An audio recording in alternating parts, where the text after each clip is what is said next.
Këtu, siç e shikoni, jemi në qendrën operacionale të emergjencave civile të Bashkisë Fier. Siç ju thash edhe sot në mëngjes herët, ne kishim marrë gjitha masa duke sjell këtu dhe duke qëndruar nga dishmëri të plot me gjitha mjetet e bashkisë, me skrepa, kamiona, zjarr fikse, punëtor, gjithë, çka tregon që ne e kishim vlerësuar situatën. Padyshim që të dhënat që vinin nga orët e para të mëngjesit flisnin për një rritje graduale të nivelit të ujrave të lumit Vjos.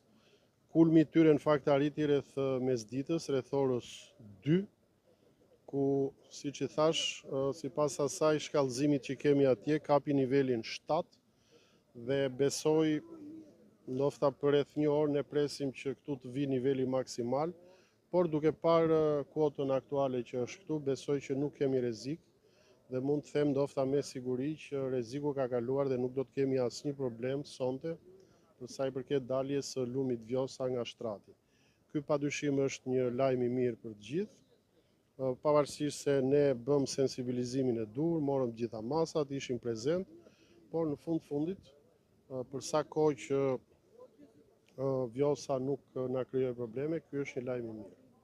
Në DNA-n tuaj, a ka patur banor të cilët kanë evakuuar bakritë e tyre apo qoftë edhe familjet e tyre? Ka pas, sepse ne kemi qenë në kontakt të vazhdueshëm me ta, sepse këto janë disa procese që nuk mund t'ja lësh minutës fundit. Domethënë duan përgatitjet e veta, aq më tepër kur vjen puna për bakti dhe për disa fermerë që kanë një numër të konsiderueshëm. Pra është një proces që nuk bëhet as për gjysore as për një orë. Kërkon kohën e vet.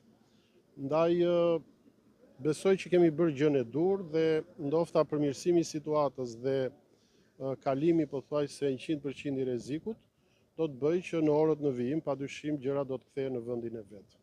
Por gjithsesi do të monitoroni situatën apo? Padyshim ne jemi këtu, do të vazhdojmë të monitorojmë.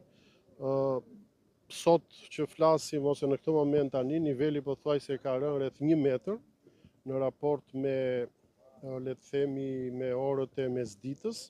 Në Memalia i gjithmonë, këtu pritet piku tashti për ndonjë gjysore, një orë dhe mbas asaj pastaj edhe këtu sigurisht niveli do të vazhdojë të bjerë dhe deri nesër në mëngjes besoj çdo gjë do të jetë normalitet.